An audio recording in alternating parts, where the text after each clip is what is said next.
All right, Kerry, let's do a little bit of a rundown on what you've done so far this week on the Fsuperduty project. Well, pretty much got everything off the frame as far as bracketry that can be rebolted on. A lot of this stuff is riveted on. We wanted to get it off so we could get the rust that's behind the brackets. It's some of this stuff here. Yeah, some of these spring hangers and whatnot. You know, we want to make sure we get all the rust that's behind there. Especially like, where's the best place to look at that? You could kind of tell, it's probably hard to tell in this video, but this, like the rust had already started like really eating at the frame here. Right. You can see some of the scale here where that big bracket was mounted. This truck came out of Cincinnati for the people that haven't been following it since the very beginning. So there was quite a bit of scale on the back of the frame.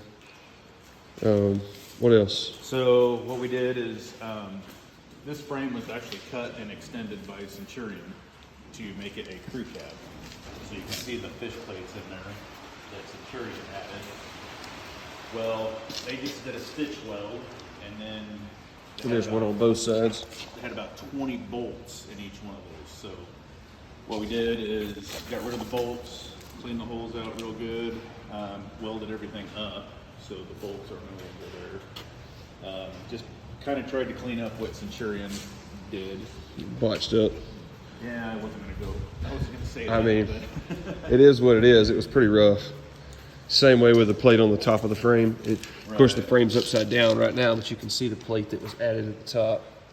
Kerry pulled that off, prepped everything underneath it, cleaned it all really well, and then put it back on and welded it in instead of bolting it down like it was. And then we just filled in all the holes that are not necessary. You know, anything that's not a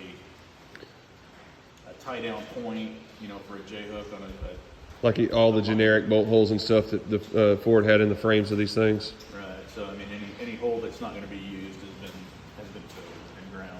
So it's ready to go to blasting now. So it'll get blasted, get primed, and then come back here. We'll do kind of a final fit and finish of everything, brake lines. Mounting all the, drilling all the mounting holes for the fuel systems and the fuel lines, brake lines, wiring harnesses, all that stuff. Right, and then once we have that 100%, then we'll blow it apart again and do a final prime.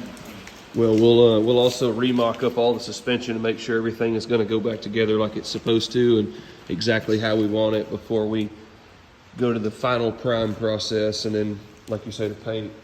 And we're just going to shoot this in black, like just an implement paint, something that's real heavy and hardy, but not powder coat. This powder coat's pretty bad about flaking. Something we can touch up easily. Yeah, we wanted to be able to touch the frame up because I'm going to use this truck. We're not going to just build it and never drive it. So I actually plan on putting quite a few miles on this thing, even though it only has 17,000 from the fact, you know, on the odometer. So what I did also, you see the white spray paint on here. The white just designates holes that are required that we need. So as I'm welding, I know if I get to a white spot, don't fill that hole. Don't fill that hole because we're going to have to drill it back out. Yeah, exactly. And that's all the factory spring hanger holes or tie down points or shock mounts or anything like that might be needed in the future. We kept all of those, but everything else the steering box right there. Yeah, all kinds of stuff. So. Yeah, everything else we filled in so the frame would be a little smoother. And then of course you can kind of see, again, it's a northeastern truck, so it had some rust on it. So we'll body work the frame and clean it up once it gets primed. That way it won't look like just a painted over rusty frame, because there was some pretty significant rust on the back of this thing. So this truck was originally a rescue truck, had a big heavy rescue body on it, and what I would assume would be the fact that they couldn't get to the frame, like underneath the bed, to be able to clean the salty brine off of the frame, so it just ate this high carbon steel up. Luckily enough, an Fsuperduty is a heavier frame. It's the actual metal is thicker on these trucks, or on the Fsuperduties, than they were on the pickups. So it did lose a little bit of metal, but there's still way more than even what a factory pickup frame would have been. And I think a lot of it too was that factory Ford,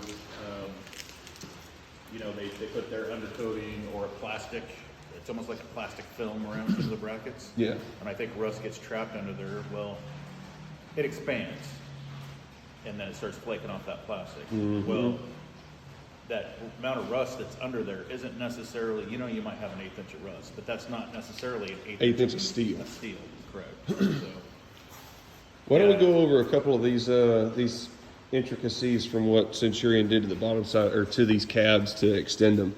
So from the factory, this was a regular cab. Centurion actually had to cut and extend the cab to make it a crew cab. so they cut here. So that's where the original single regular cab was attached together. They just cut it and then add the center section in. And I mean, you can see where they add all this channeling in, and it's just rusty in there. Yeah, they didn't do a very good job of making sure that it wouldn't rust behind all that stuff. Like you can kind of see, like it's just all this extra is just kind of there. In a factory crew cab, these ribs actually run. They extend all the way through. This is just what Centurion has added. Yeah, factory crew cabs also don't have center cab mounts. This, since it was an Fsuperduty, this is the clearance for the e-brake that's on the back of the transfer case. I would assume Quigley did that. I would assume either that or, yeah, probably, because this is like cut here. I mean, Centurion would have added that. Quigley would have cut all that out for the. Yeah, and then they probably just built this box over the top of it to be able to clearance and still have floorboard there. Yeah, but I mean, Centurion does not. I mean, they. And there's a lot of guys in the Northeast that are going to look at this cab and go, man, that thing's in good shape, but we're probably going to put it in a crusher.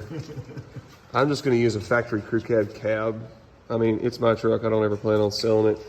You know, I'll have so much damn money in this truck, I probably won't be able to sell it anyway for what I'll have in it. So we're gonna build it right instead of trying to use a rusty, crusty cab. I mean, we've got a boneyard out there with plenty of parts in it, so we'll use a good factory crew cab to put this truck back together with. The pinch welds and the door jambs are rusty. Surprisingly enough, the doors are fine. That doors are great. So we'll reuse these doors. They're in fantastic shape. But also you can see where that tape is. There's two giant holes there where the fire truck like body wiring harnesses and all the emergency lights came out of the cab. So it's just like there's just so many things about this cab that just doesn't really work for what we're doing. So we're gonna just use a different one. But hopefully all of those and all the other little pieces here, there, and yonder that are in here, all of this stuff will all go to sandblast and prime the first of this next week. And hopefully we'll get this frame back and be ready to start prepping for installing all the fuel systems and fuel tanks and mocking everything up and getting everything right so that this thing can get set on its wheels and everything.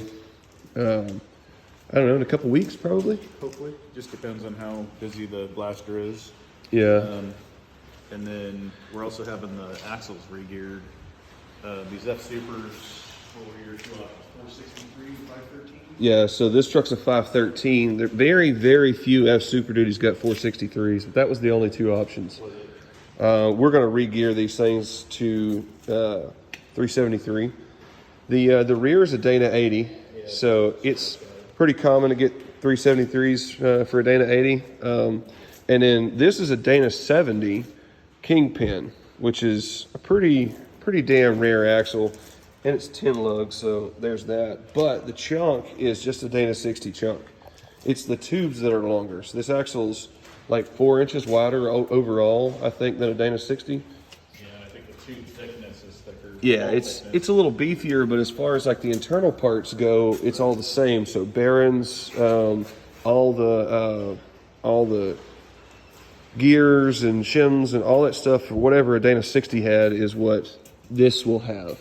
So we'll be able to pair that with a E4OD. That should be the perfect gearing to be able to cruise this truck at 80, 85. Need a tailgate? We kind of have a problem with hoarding. And it goes clear the hell of the ceiling, all the way around the building. This is Kerry's, what do you call it, your dirty shop? Yeah, this is where all the dirty work happens. So there's the engine for it. That's the original 17,000 mile Power Stroke. We're building it into a 500-ish, probably. It'll have a set of 238 80s in it, and a T4 turbo setup. I wanted it to be able to be peppy and whatnot, but I also didn't want it to blow up the first time I drove it. I'm pretty rough on things, so.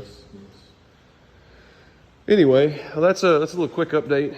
Most of this has happened this week. This thing rolled in with the cab, the engine in it, and the axles and all the suspension on this frame. Was it Monday? Yeah, Monday. Well, I rolled it over here last week, but actually started working on it Monday. Yeah, you didn't start until this week though. So Monday until today at whatever time it is now, it is basically ready for sandblast and prime. All right, I'm gonna do a bunch of update videos as we go along. Hopefully we make some pretty continuous progress. I'm not gonna cross my fingers too much though. All right, y'all don't forget to like and subscribe to our channel, guys.